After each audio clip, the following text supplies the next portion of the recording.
Bun găsit tuturor, sunt Alina Dima, gazda dumneavoastră. Așa cum știți, de fiecare dată ne străduim să vă arătăm locuri cât se poate de interesante de pe tot mapamondul, așadar, în emisiunea de astăzi ne oprim în Kazakhstan, una dintre cele mai interesante țări ale Asiei Centrale și, de altfel, o țară plină de tradiții și de istorie extrem de bogată. Ne aflăm pe drumul mătăsii și vom discuta despre această țară absolut splendidă cu excelența sa, domnul Nurbah Rustem, ambasadorul statului Kazakhstan în România. Hello and thank you so much for having us here today. It's truly a pleasure for us to be here and to have this wonderful conversation about your country. Thank you very much, and you're welcome to our embassy. Well, I would like to begin because I made in the introduction one affirmation that I think is quite appropriate. The fact that Kazakhstan is traditionally on the Silk Road, so I would like to begin with some of the major aspects when it comes to the history of your country, which is very rich because we are talking about decades and decades of traditions. Thank you. It would be interesting for me too as well to tell something about my country. Yes, you know that recently President of Kazakhstan, Kassym-Jomart Tokayev, in his State of the Nation address, announced the celebration of the 750th anniversary of the Golden Horde. In late 1242, early 1243, Batu's troop settled down for the winter in the Black Sea and Caspian steppes. This territory became the core of the state known as Golden Horde. And Orda, it means Han's headquarters. The horde was called golden because the Han's yurt, decorated with gold and expensive materials, was located in the Han's headquarters. The Kazakh Khanate is the rightful heir of the Saks, Huns, and Usun states, as well as the great Turkic Khaganate, we'll say Khaganate, yeah, Deshti Kipchak and the Golden Horde. And of course, the Kazakh Khanate was created in 1465 by Kazakh Khans Keri and Janibek. In the 16th, 17th centuries, and the Kazakh Khanate turned into a strong state that occupied a vast territory. How about the period after the declaration of independence of the state of Kazakhstan? Because during the recent history of the country, it has been traditionally, let's say, under the administration, if you allow me, of the Russian Empire and afterwards of the Soviet Union. What happens after the independence? You know that in 16th of December 1991, the Parliament of Kazakhstan announced independence and sovereignty of Kazakhstan. And from that day, we have independent, new Kazakhstan. And well known, and of course well known in the world, I think so. I'm sure in it, and with the longest border with Russia, and you see it's a huge territory. And by you know that Kazakhstan is the 9th by territory in the world. Our population is around 19 million now. It's quite the same as your country. Exactly, we're more or less in the same numbers. Yes, yes. With a big diaspora, the Romanians are all over the world. Right. More than 22,000 Romanians live in Kazakhstan, by the way. That's an impressive number. Yes, and you know that more than 130 ethnic groups live in Kazakhstan as well. Yes, this is actually one of the very interesting aspects about Kazakhstan, about the tolerance of the people and the fact that they all get along so well together and they have so strong traditions, and yet they are united by the same language and the same culture and civilization. It's really remarkable for a country that big to be able to host everyone in peace and tolerance and calm. And since we talked about some major aspects regarding Kazakhstan and its very rich history, I would like to ask you something regarding the tourism industry and tourism in general. How is it seen in the overall economy of the state, and what is the approach of the government when it comes to this sector? In my country, we have a significant potential for the development of almost all types of tourism, from ecological to business. And this is facilitated by a rich history, as we mentioned already, and which left many archaeological and historical monuments in the country. And this is due to the unique geographical location, thanks to which in Kazakhstan you can find untouched corners of nature in a variety of landscapes. This is achieved thanks to the development of tourism infrastructure, the ongoing work of simplifying the visa regime, and many other factors. You mentioned the visa regime. Right. Do Romanian citizens need a visa to travel to Kazakhstan or not? Not necessary to have visa for Romanians. So this is a very, very good thing for all the ones that want to travel to Kazakhstan. Yes, the problem is there is no direct flight. But let's hope for the best. Maybe in the near future we will have also direct flights from Bucharest to Almaty or to Nur Sultan. Why not? We hope, and we work on it. That's great. That's great news, really. You've mentioned the monuments, so I would like to ask you to give us some examples regarding the major tourist sites in Kazakhstan. I've heard that there are plenty. In Almaty and Almaty region, a metropolis with its own special atmosphere and city life, and the region with its diverse nature, from sandy deserts to snow-capped peaks. And of course, Nur Sultan and Burabay, a young capital with modern architecture, and a resort area with the most beautiful landscapes of nature.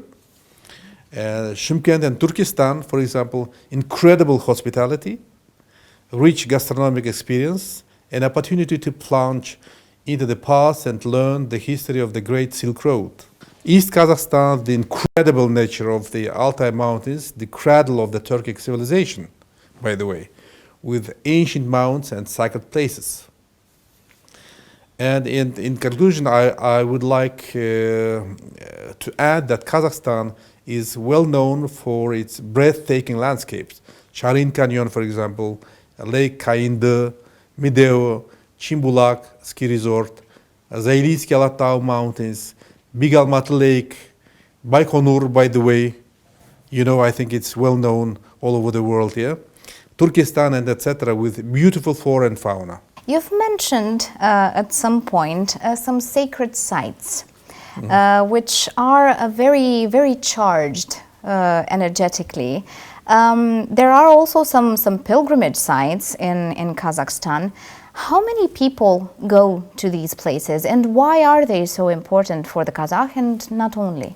You see that for the sacred places... I'm talking about Khoja Ahmet, for instance. Khoja Ahmet Yassavi, yes. Or Aisha Bibi. Yes, you remind a lot. I remember. You remember a lot. You remind me a lot.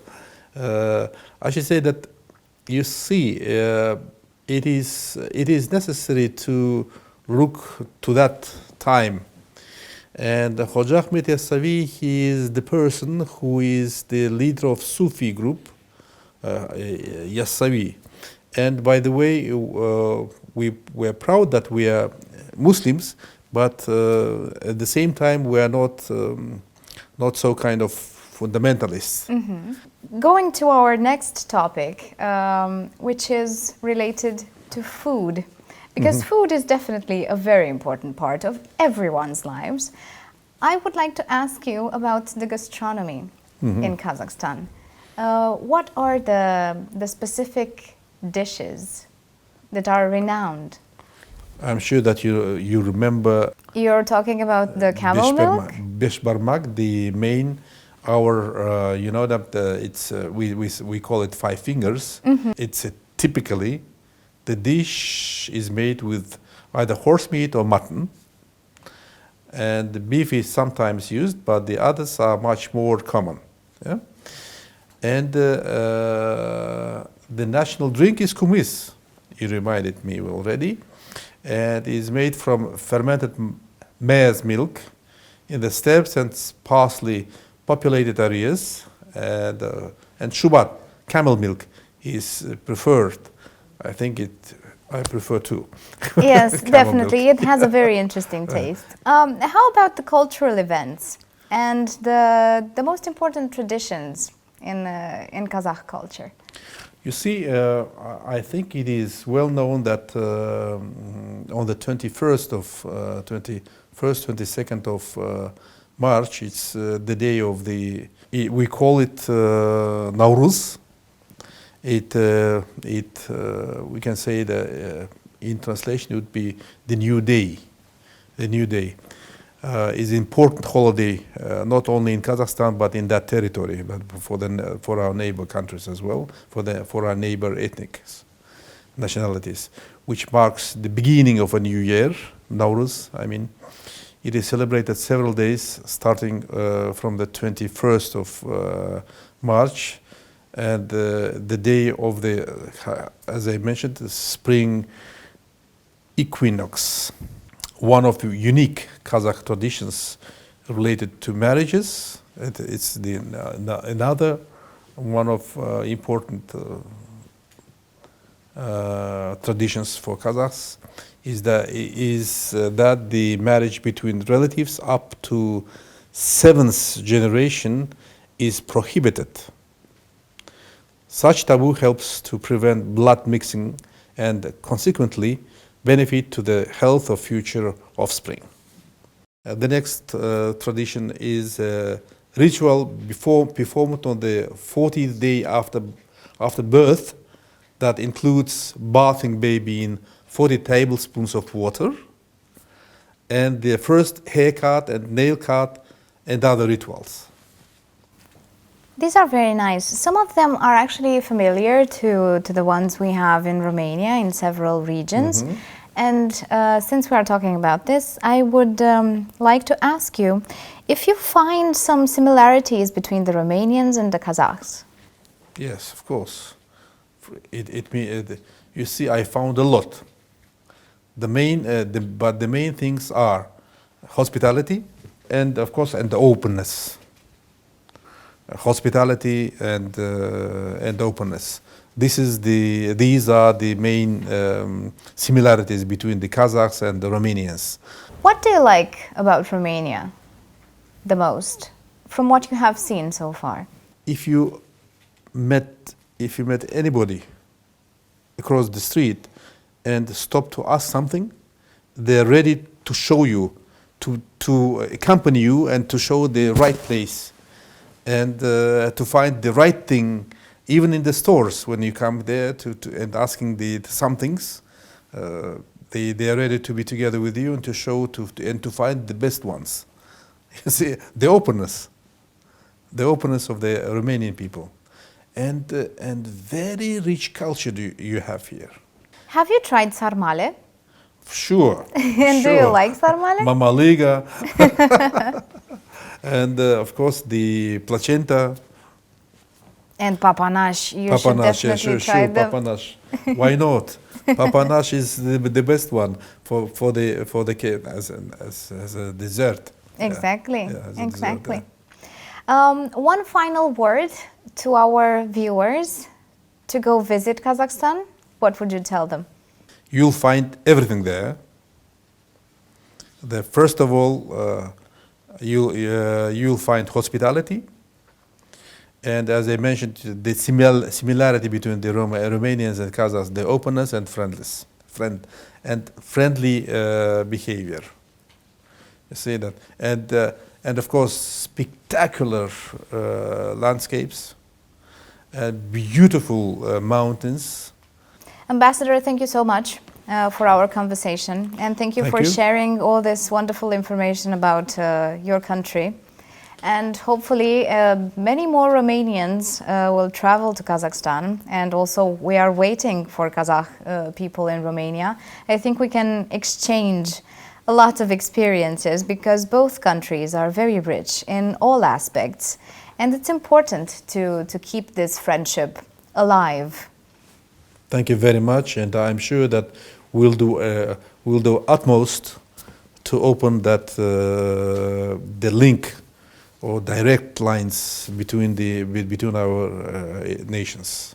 We attach special importance to the whole range of cooperation with Romania, and we are ready to support any initiatives aimed at further intensification and deepening of cooperation in various spheres. And we are open, and you are welcome anytime, and hope we'll be able to see the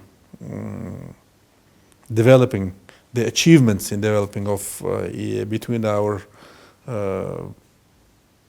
countries, and of course to increase our tourists to both Exactly. sides. This is the main goal, actually, or one of the main goals. Thank you very much for being with us, and thank you very much that thank you very much for your initiative to have this program, and I'm sure that you do very important thing in mass media, opening the nations, opening the territories for your country, for the people of Romania, and not only for Romanians. Exactly. Thank you again. Thank you. Dragii mei, vă mulțumim tare mult încă o dată că ne-ați urmărit și astăzi, și până la următoarea noastră întâlnire, nu uitați să vă transformați viața într-o poveste frumoasă.